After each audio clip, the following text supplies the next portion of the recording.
The mansion stood on a sprawling Atherton estate, a monument to success and a tomb for sorrow. Its architecture was aggressively modern, all floor-to-ceiling glass and stark, polished marble that reflected the California sun with a cold, indifferent glare. Inside, vast open spaces were furnished with minimalist precision, each expensive piece of furniture looking as if it had been placed by a curator rather than a family. The air was still and silent, the kind of quiet that isn't peaceful but heavy, thick with unspoken grief. It was a palace of immense wealth that offered no comfort, a high-end showroom where a father and son lived as ghosts. Every echo in the cavernous rooms was a reminder of the life that was no longer there, turning the opulence into a daily, suffocating reminder of what had been lost. From his glass-walled home office, Edward surveyed his kingdom of solitude. At 45, he was a titan of Silicon Valley, a man who built empires with logic and commanded armies of engineers with unwavering certainty. He wore a custom-tailored suit that cost more than most people's cars. Yet the fabric couldn't hide the deep-set exhaustion that shadowed his eyes. Those eyes, once alight with ambition, were now perpetually distant, lost in a landscape of unresolved pain. He had conquered the digital world, but was a stranger in his own home, powerless to bridge the silent chasm that separated him from his son. He was a man drowning in possessions but starving for a connection, paralyzed by the memory of the crash that had taken his wife and stolen his heart. His gaze drifted without focus to the garden, and for a moment the world shifted. There, on the manicured lawn, was Clara, the new housekeeper. She wasn't cleaning or tending to the roses.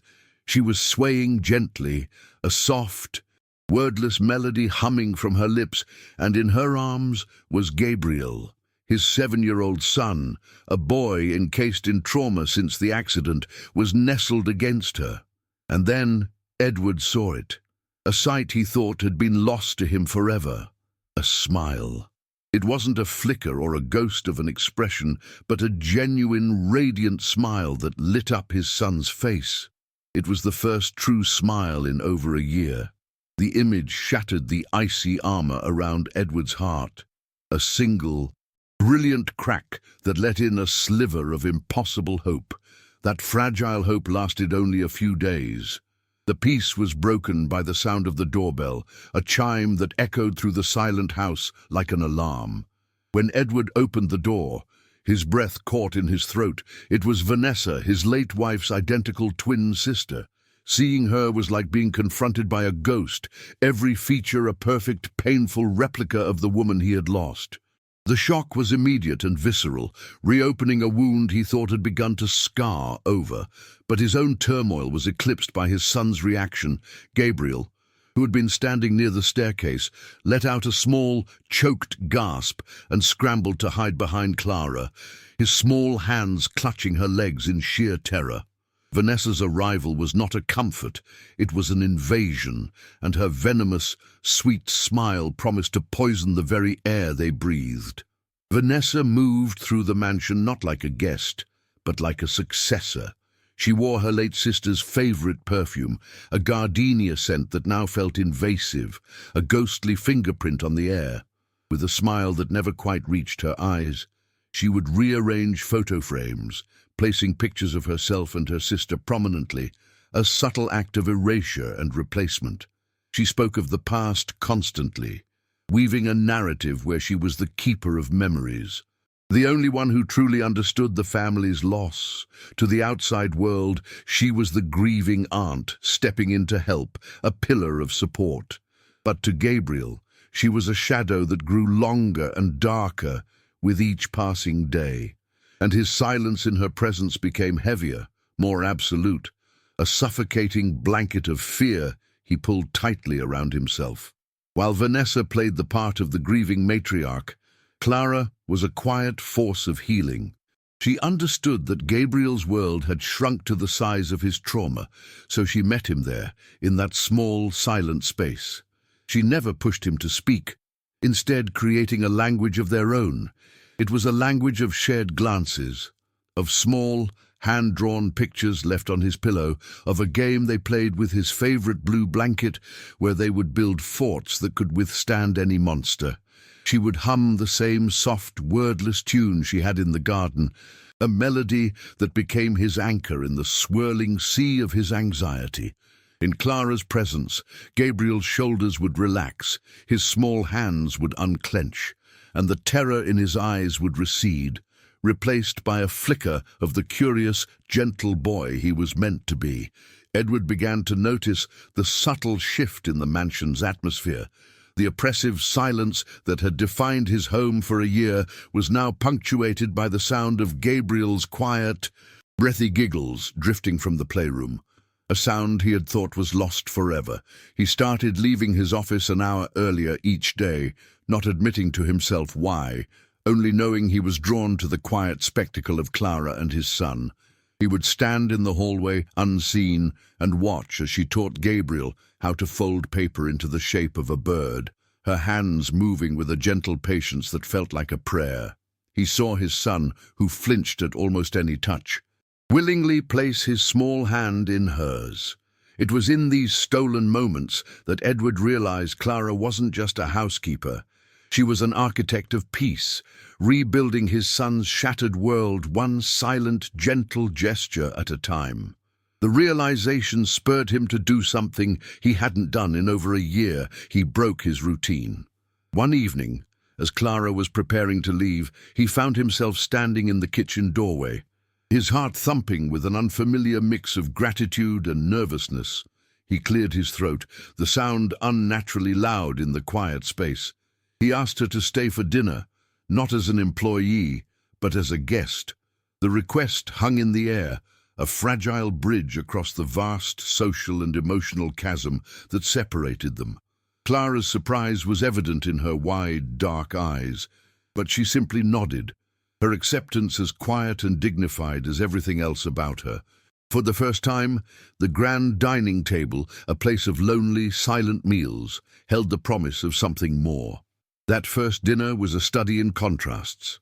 The cavernous dining room, with its cold marble floors and minimalist chandelier, felt ill-suited for the fragile warmth beginning to bloom between the three of them.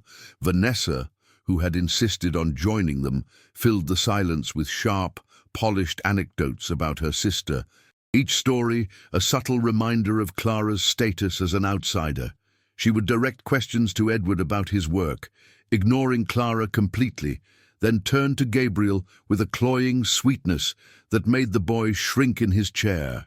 Yet, despite her efforts, a small, resilient connection was being forged. Edward found himself watching Clara, the way she gently cut Gabriel's food, the way she met his son's anxious gaze with a reassuring smile, and felt a profound sense of rightness that overshadowed Vanessa's performative grief. Later that evening, after Gabriel was asleep, Edward found Clara in the garden, gazing at the stars. The carefully constructed walls he had built around his heart began to crumble. He spoke, his voice raw with a pain he had never shared with anyone. He confessed his failures, admitting that in his own suffocating grief, he had abandoned his son emotionally, leaving him to navigate his trauma alone. He talked about the guilt that gnawed at him, the feeling of being a stranger in his own life. Clara listened without judgment, her presence a comforting stillness in the cool night air. When he finished, she didn't offer platitudes or easy solutions. She simply told him that it wasn't too late, that a father's love was a language a child never forgets, even if they can't speak it back. She suggested he start with something small, something that was just his and Gabriel's. Following her advice, Edward unearthed a dusty box of Legos from the back of a closet, the same set he and his wife had bought for Gabriel's 5th birthday. The next afternoon, he sat on the floor of the playroom, not as a CEO or a grieving husband, but just as a father, and he started to build. He didn't say a word, just clicked the plastic bricks together, constructing a lopsided, colorful tower. After a few minutes, he felt a small presence beside him. Gabriel had sat down, his eyes fixed on the growing structure. Hesitantly, the boy reached out and added a single red brick to the tower. It was a tiny victory, but it felt monumental. It's moments like these, seeing a father learn to be a father again, that truly show the power of hope. If stories like this one matter to you, your subscription is what allows us to keep sharing them. The small pockets of progress did not go unnoticed by Vanessa, as she saw the tentative bond between father and son reforming. With Clara as its clear catalyst, her campaign of subtle sabotage escalated. Her comments became more pointed, disguised as concern. She would question Clara's methods in front of Edward, suggesting that her lack of formal training in child psychology might be doing more harm than good. She would insinuate that Clara's influence was making Gabriel too dependent on her, creating an unhealthy attachment. She was planting seeds of doubt with calculated precision, preying on Edward's insecurities and his lingering loyalty to his wife's memory. Her words were like a slow-acting poison, designed to isolate Clara and reclaim control over the household and its grieving inhabitants. The tension in the house became a palpable thing, thick and suffocating. Vanessa began to orchestrate situations to portray Clara in a negative light. One afternoon, a priceless porcelain vase, a favorite of her late sister's, was found shattered on the floor near the living room.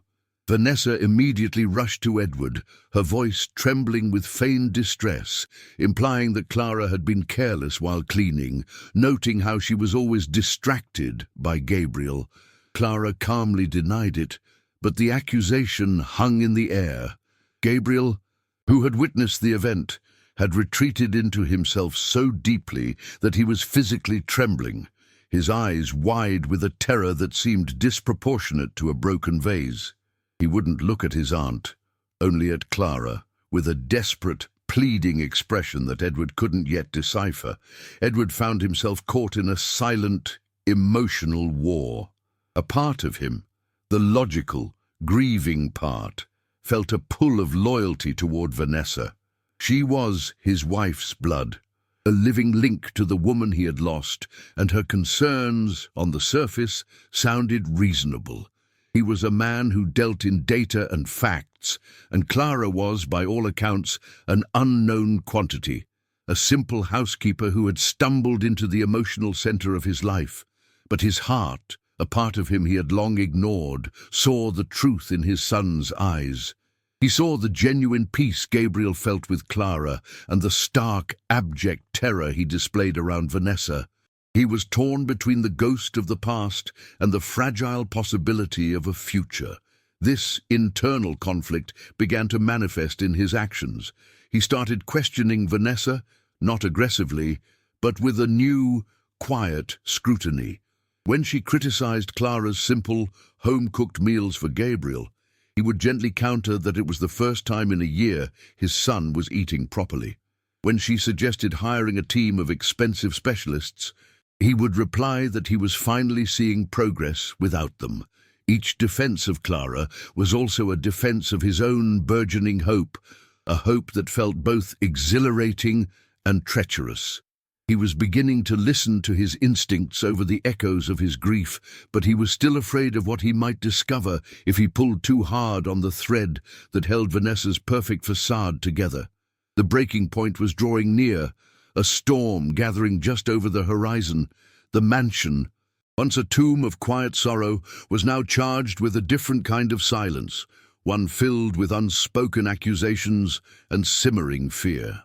Vanessa, realizing her subtle tactics were failing, grew more desperate, her mask of sweet concern slipping more frequently to reveal the cold ambition beneath. Clara, in turn, became even more protective of Gabriel, her quiet strength forming a shield around the vulnerable boy. She knew something was deeply wrong, feeling the malice that radiated from Vanessa whenever she was near the child. She could feel it in the way Gabriel would go rigid, the way his breathing would grow shallow.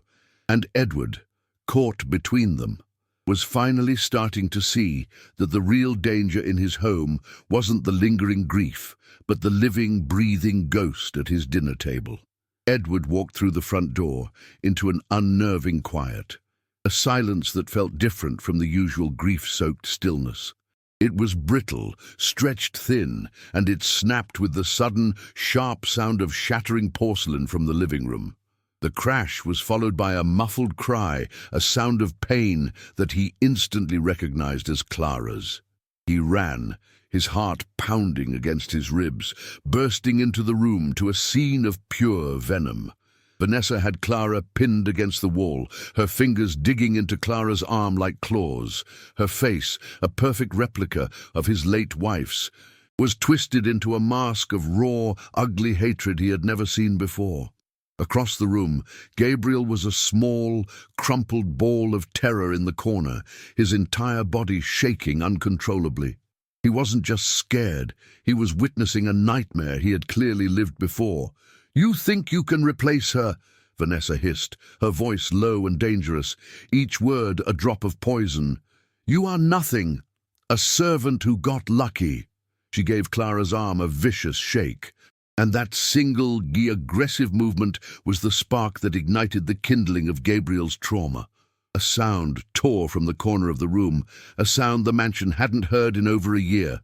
It wasn't a cry or a whimper, it was a scream, raw and guttural, filled with all the pent-up fear and horror a 7-year-old body could contain. And then came the words, jagged and explosive, from a voice cracked with disuse. "No! Mean auntie!" Gabriel screamed, pointing a trembling finger. Just like with Mommy. You pushed Mommy's car." The accusation exploded in the cavernous room, shattering the silence more completely than any broken vase ever could. Vanessa froze, her hand dropping from Clara's arm as if burned, her face draining of all color. The mask was gone, leaving only the stark, ugly truth exposed. For Edward, it was as if the world had tilted on its axis and then slammed back into place with brutal clarity. Every moment of the past year replayed in his mind. Gabriel's flinching at his aunt's touch, his absolute terror, his retreat into a silence that wasn't just about grief. He had been a witness. He had been trying to tell them all along in the only way he knew how. Edward's heart broke, not just for his son, but for his own blindness. It's a powerful reminder that sometimes the most important truths come from those who cannot speak. If you believe in giving a voice to stories like this, subscribing helps us continue our work. In that moment, Edward was no longer a grieving husband or a lost CEO. He was a father. He moved with a purpose that felt primal, his gaze fixed not on the monster his sister-in-law had become, but on the two people who mattered. He walked past Vanessa without a glance, his dismissal of her more profound than any angry word could ever be. He knelt on the marble floor, his expensive suit forgotten, and opened his arms. Gabriel scrambled into his embrace, burying his face in his father's chest, his small body racked with sobs of release. Edward then reached for Clara, pulling her into their circle, holding them both tightly. He shielded them with his own body, creating a fortress of love and protection against the poison that had infected their home. He was finally listening, not with his ears, but with his whole heart. The spell of fear was broken, replaced by a profound, anchoring calm. Edward held his son, murmuring apologies into his hair, apologies for not seeing, for not understanding, for letting his own pain make him deaf to his son's silent screams. Clara rested her head against his shoulder, her quiet strength now a source of shared resilience. Across the room, Vanessa stood alone, a ghost in her own drama, stripped of her power by the courageous words of a little boy. Edward looked up at her, his eyes clear and cold, with a resolve he hadn't felt since before the crash. He didn't need to raise his voice or make a threat. He simply shifted Gabriel gently in his arms, reached into his pocket, and pulled out his phone. The first call he would make would not be to a lawyer, but to the police. Justice, he now understood, was not about vengeance. It was about protecting the innocent. With Vanessa gone, escorted from the mansion by officers who moved with a quiet, somber efficiency, an entirely new kind of silence settled over the house. It wasn't the heavy, grief-stricken quiet of before, nor the tense, fearful silence of Vanessa's reign. It was a silence of relief, of air being let back into a suffocating room. That night, for the first time in over a year, Edward tucked his son into bed himself. Gabriel, exhausted but peaceful, clung to his father's hand, his breathing steady and deep. As Edward watched him sleep, the moonlight casting a soft glow on his face, he felt the immense weight of his own guilt begin to lift, replaced by a fierce, unwavering determination. He had failed to protect his family once, but he would spend the rest of his life making sure they were never harmed again. His new purpose was clear, simple, and centered entirely on the small, sleeping boy before him. The days that followed were a gentle unfolding. The mansion began to change, not in its architecture, but in its soul. Edward instructed the staff to pack away all the minimalist, impersonal furniture, replacing it with comfortable sofas and warm, colorful rugs.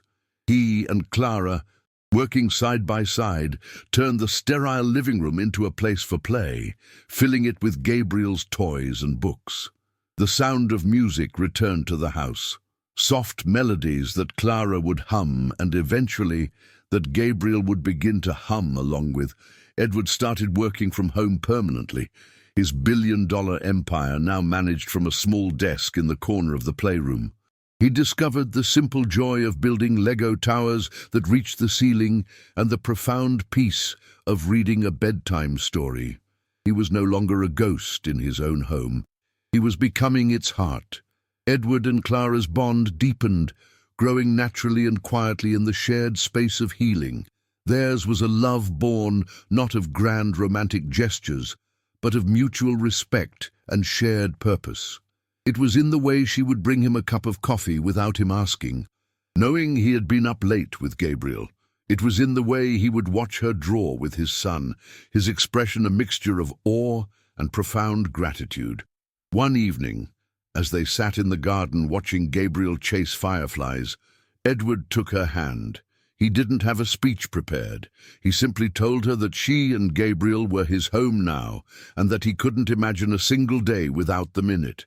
He asked her to build a new life with him, not as a housekeeper or a guest, but as his partner, as a mother to his son, as his wife. And she, with a smile that outshone the stars, said yes. You know, seeing a family find its way back to happiness is why these stories are so important to tell. And every time you subscribe, you help make that possible. Justice, when it finally arrived, was as quiet and profound as Gabriel's first shouted words. The legal proceedings confirmed the horrifying truth hidden in the wreckage of the car crash, and Vanessa was held accountable for her actions, vanishing from their lives like a bad dream. With the poison removed, the mansion began to breathe again. The healing was slow, a delicate process of rebuilding trust and rediscovering joy. Edward, Clara, and Gabriel became a unit. Their days filled not with echoing silence, but with the soft murmur of conversation and the sound of Gabriel's voice growing stronger and more confident. The boy who had communicated only with his eyes now filled the halls with questions about stars and dinosaurs, his slight limp becoming less a scar of trauma and more a simple fact of his body. The house was no longer a monument to loss, but was slowly, brick by brick, becoming a sanctuary for their new beginning.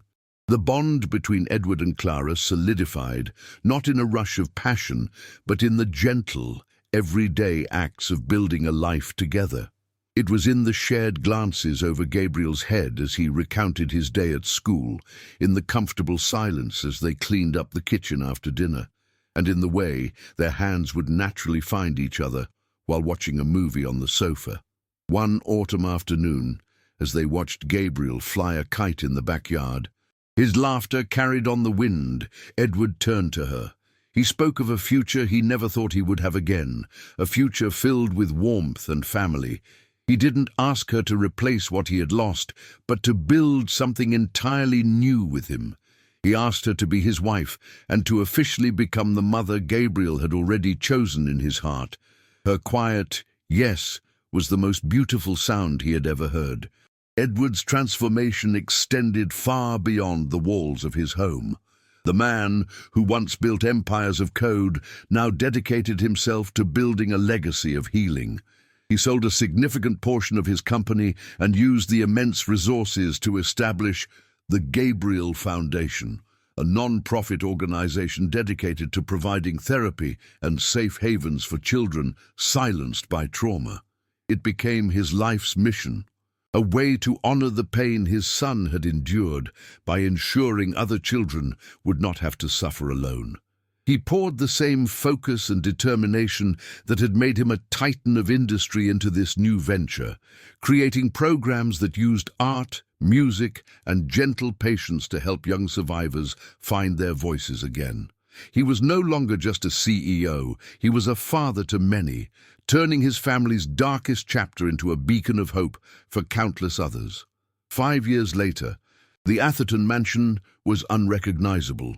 The stark marble was covered in colorful rugs, and the glass walls were adorned with Gabriel's vibrant paintings. A little girl with Clara's dark eyes and Edward's determined chin chased a laughing Gabriel, now a healthy 12-year-old, through a garden filled with toys and wildflowers. Edward, dressed in a simple sweater, sat on the porch steps with Clara, his arm wrapped around her, a genuine, easy smile gracing his features. The ghosts were gone, replaced by the beautiful, chaotic noise of a happy family. They had faced an unimaginable darkness and had emerged into the light, not unscathed, but stronger and more whole than before. Their story stands as a powerful testament to how love can unearth the truth and rebuild a life from the ashes of tragedy. It is your support that allows these messages of hope to be heard, so please subscribe to help us share more.